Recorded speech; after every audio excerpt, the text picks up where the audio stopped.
Hi everybody, it's Adrian Plass here, Yes, and Bridget. Hello. and this is number 221 in Sounding the Shadows. Uh-huh. And we're in a motel room because we're doing some work away from home. And we hope you're going to be able to hear us because one of us, one of us has forgotten the proper microphone that we use. So we're leaning over our laptop and hoping you can hear us. Anyway, here we are. That's all that really matters. So, what have you been thinking this week? Well, I think we've both been stunned and amazed, as we always are, by the Paralympics. And I think this year in particular, Adrian, the thing that struck me the most was the way that you see, I don't know, whether you see bikes going at full speed or you see swimmers doing amazing things, or and then when they finish, you see they need to be helped out of the pool or helped off their bike, and you realize that normal life is very, very, very different from the moments where they're doing what they're best at. There's no doubt it is elite sport, and they're doing something really amazing for a little while, and then they have to go back to something that is far more difficult and more courageous, really, than riding a bike really fast or swimming really fast or whatever else is very fast. Well, it particularly strikes me now because now that I'm on the cusp of losing the use of my legs, and I mean, I wouldn't swap where I am with some people for anything in the world, but I am beginning to understand what it means to do things that you previously couldn't do or could do easily, but Mm, now have to have help with.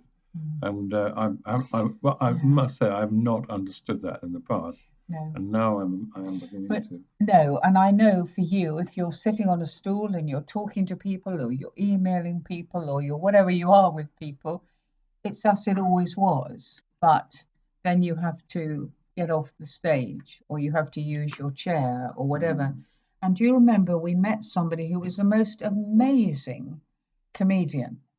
mm. And You mean the fellow in? he had cerebral Yeah. palsy. He was so funny and so brilliant and so in charge of his audience. But he also had cerebral palsy, which meant that when he wasn't doing that, several times he'd been accused by the police that his car had been stopped, and when he'd had to get out of the car, Yeah. they decided he was drunk. Yeah. Several times he'd been mocked, and Mm. so we saw both sides of him, Yeah, didn't when we? we went out for a meal with him, we didn't understand at first that he said, "I want to find a corner where there's nobody where Mm, we can eat," because he didn't really like the way he looked when he ate. mm, So there was a whole um, litany, or the wrong word, but a list of things that affected the way his life operated. And I think that is something I am beginning to understand, that if someone says, "Will you meet me there?" or "Shall we go there?" or yeah, "What about doing this?" I now go down the list. Will there be cobbles? Are there I curbs? know. Are How do there you curbs or cobbles? curbs or cobbles? There you go. How do you That's your move next from book. one place to another? Yeah. Um, But also the way people talk to you.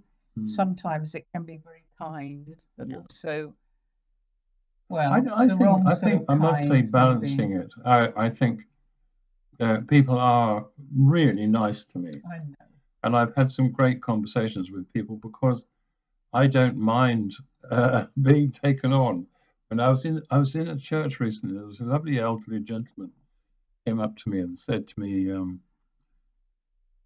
obviously a clergyman and someone who talked to people in the church, and he said, "What do you think of your thing? That thing. Is that useful?" And I said, "It's my liberation."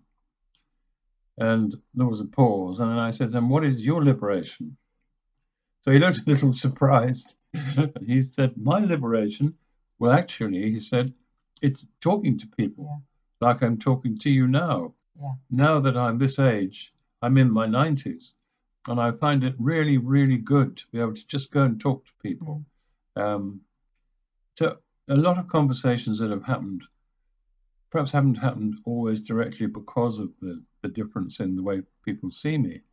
But there is a sort of freedom. We used to know a chap called Philip Eilert very well, who was in a wheelchair, and he talked often about how people would approach him in a way that people wouldn't normally, perhaps, because if you're in a wheelchair, you're kind of vulnerable and attractive as somebody you might just chat to.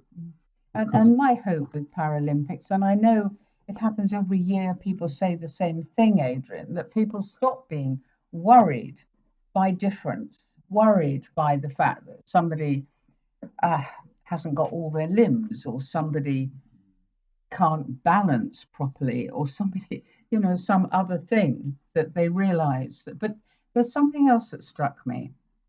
Within the context of the Paralympics, these people are rightly considered stars. They are so brave and so, I don't know, so courageous and so special.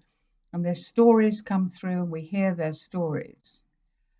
But I was thinking about the fact that sometimes when we're all together within, I don't know, the context where we understand each other and where we are part of the same tribe, if you like, it's much easier. And so often these people are talking about how much support they get from each other, whatever the sport they're taking part in, and they are a community, and how different that is when they're away from that. And you were saying, Adrian, that in a way, sometimes our faith makes us almost, what would you say, within a world that is increasingly secular. It's all right to be kind, it's all right to be useful, it's all right to show that you're part of, I don't know, maybe whether it's food bank or something else, that's fine. But if you bring your faith into it, what you actually believe, suddenly you're odd, rather like the police thinking this guy was drunk. That can be true. I think I did think that, but I thought more, and I was so confused in my mind that I had trouble sorting it out, because when you're talking about serious physical problems that people have, and I'm very fortunate, I don't suffer, some people do, as I said, but we I mean, I can't speak for other faiths, but in the Christian church, there's a lot of rejoicing and a lot of singing and shouting and stuff about how we have become something because of what we believe. Actually, and I was talking to someone about it today, there is actually a strong sense of handicap among people who have come into a religious system where the idea is that you become more like the author of that faith. That is, in the case of Christianity, obviously it's Jesus. And there is a big problem with people realizing that they don't.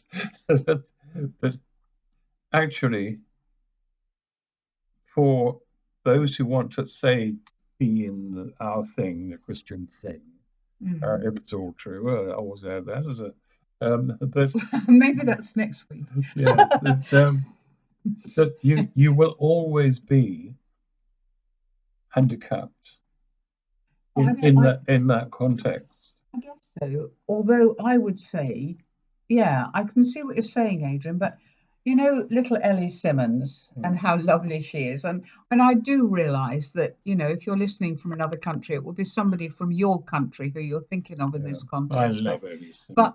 But she's a swimmer, and she's very little and she's very lovely.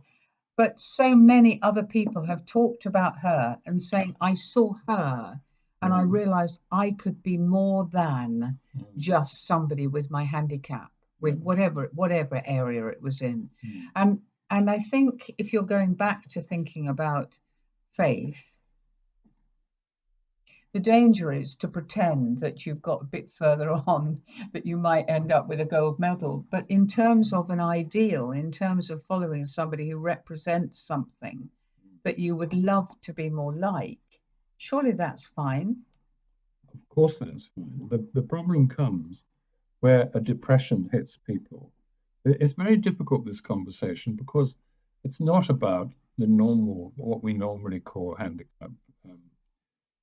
There are a lot of people, because we know, because we hear them, we speak to them, we meet them, people who are dismayed by who they are in the context of what they thought they might become. And I'm not saying people don't become something else, because they do, but the whole point, not the whole point, one of the central points of the Christian faith is that whatever we are or whatever we are not, there is a most peculiar top-up system that means that when certain things need to be done or need to happen, there is a possibility we can do things that we never dreamed we could do. Mm. And when you look at some of the biblical characters, you see that in action. You see people dragging their carcasses around between one God-led success after another, and wondering, when will I become this? Well, you don't really become it. Some people become more of it, and I don't think what I'm saying is really negative. I think it's just missing a point. I think you're talking about Elijah as much as anyone, because he's somebody that you do feel a fairly ongoing Well, connection. he's a very good illustration of it, but so is St. Paul. I mean, Paul, just after Paul became visited by Ananias, who put his hand on his head and said, "Brother Saul," and that was wonderful. It then says, God said, "I must tell him how much he must suffer for me." Mm-hmm. And actually, when Paul talks about how great it is to be a Christian, he's always talking about suffering. He's always talking about how glad he is to be given the opportunity to. And I don't mean that's the fate or future for everybody, but there's something about that I haven't understood, and I really want to understand. Elijah's a lot more simple, because Elijah does wonderful things, or rather, God does wonderful things, as long as God is in the driving seat, and as long as he has initiated what happens. Yeah. Which brings up so quickly another point, that we always talk about our plan. Actually, looking for the plan you can be part of is probably more to the point. Sorry, what were you going to say? Well, only that you only have to think about, I mean, you take Paul, you think about the letters and how often he talks about his need for encouragement, how encouraged he is by hearing good news. Yeah. And then you think about Elijah, who reaches the very bottom of the bottom and needs to be helped, whether it's by ravens or whatever it's by, understanding that that's God. Yeah. Now, there was somebody, there's swimmers in the Paralympics who have to be helped up onto the platform. Yeah. They're going to swim great, but physically they can't. Some have to be held in order to be able to go, and or getting off the bike. I know I've just used those two illustrations, but they're the ones that, in a way, there was a girl who did so brilliantly. There she was with her amazing helmet, and she was cycling like mad. And then when she got off, her little feet turned in, and she had to be helped to walk.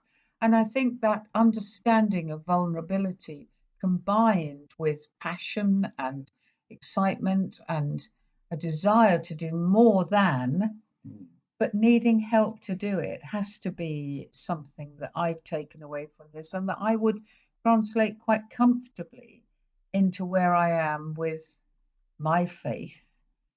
We need the people. We've often talked about Jesus being that person, but we need people as well who will help us get onto the platform in order to dive, or help us when we have managed to do something to walk again. We are very vulnerable as human beings, and as soon as we forget that and start thinking we should be marching around and being it, like you said, being the person who can do the things, then we fall we fall metaphorically flat, not literally, but flat on our faces.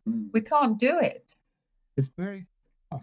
I mean, someone said to me the other day that this was someone who's been around, involved in the church for years, said that his family were remarking about how if he hadn't given up this, that, and the other, and gone and done something, become a minister or something, then he could have done a lot better. Now, by that they mean he could have gone into politics or something. But what he wanted to do, I mean, he confessed what he wanted to do was to tell them all the great things he'd done and achieved in the world that he had chosen to enter. The great paradox for us is that in terms of achieving things, that is believers, achieving things, we need to look after each other by recognizing in each other what we have done and what is good, and telling people and saying, well done, that was really good. Because there is a strong sense in the culture, the fundamental culture of Christianity, that if you use what God has achieved through you as a weapon or as a flag, it's going to fall flat. It's going to go wrong.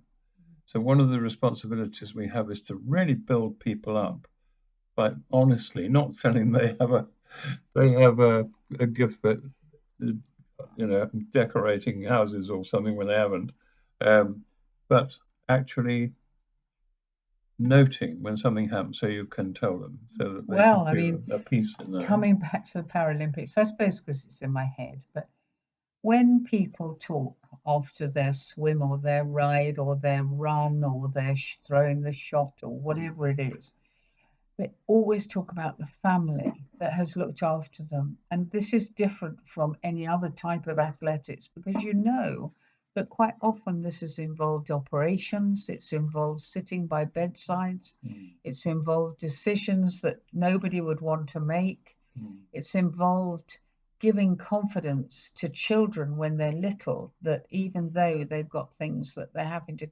overcome, and our family as a church, like you say, needs to be doing that. Really, we don't all start on the same starting line. We don't all start all fit and strong and everything else.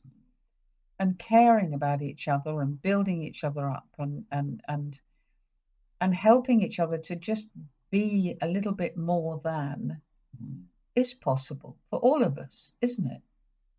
Yes, it is. I think it's an absolute 100% responsibility that we do that. But going back to dear old Elijah, I mean, the problem for Elijah was that, and I meet this again and again in people, between the things that happen and are good, you look at yourself, not everybody, but many people who are Christian believers look at themselves and think, I am not what just happened. But that's what I'm just saying. That's why I'm not. When you get home and you're not that's right. You need the gold medal around your neck. Yeah, you need people who love you. Love you enough, like God loved Elijah enough to give him a little cake and something nice. I thought that was a rather small return, really.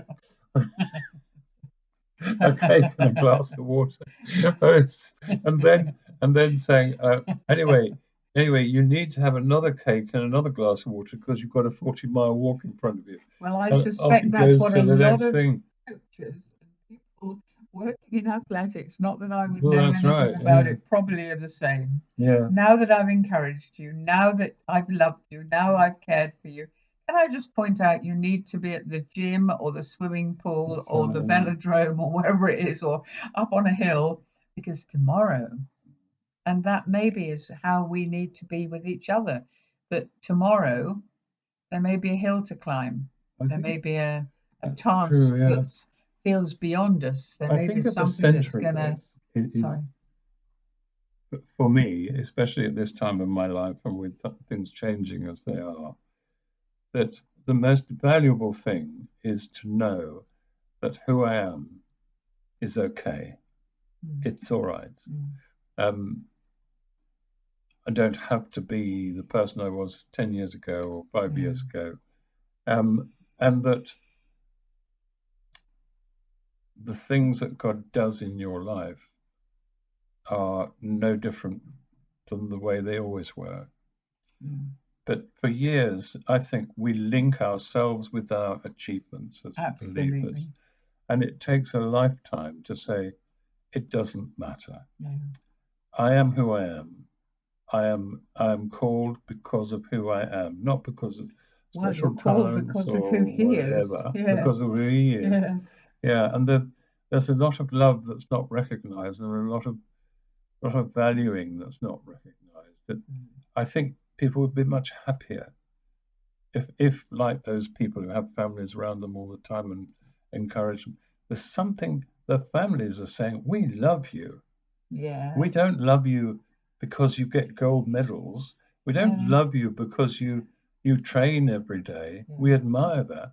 But what we love is and we love that you we even, meet every day. and we love you because you're going to try and finish that race.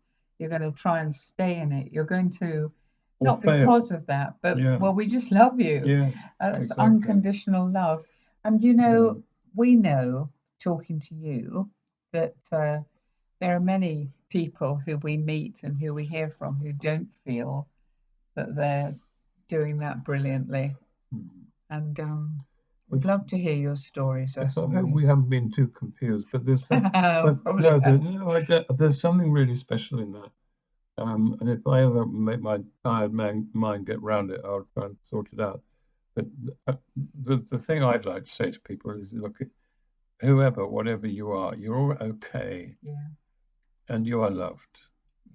And if you give yourself with that in mind and say, I will do whatever you allow me to do or you want me to do, that's all there is. And I know that the Paralympians are proud to be Paralympians, and so should we be, proud to be comfortable in our skin as to who we are. Not easy.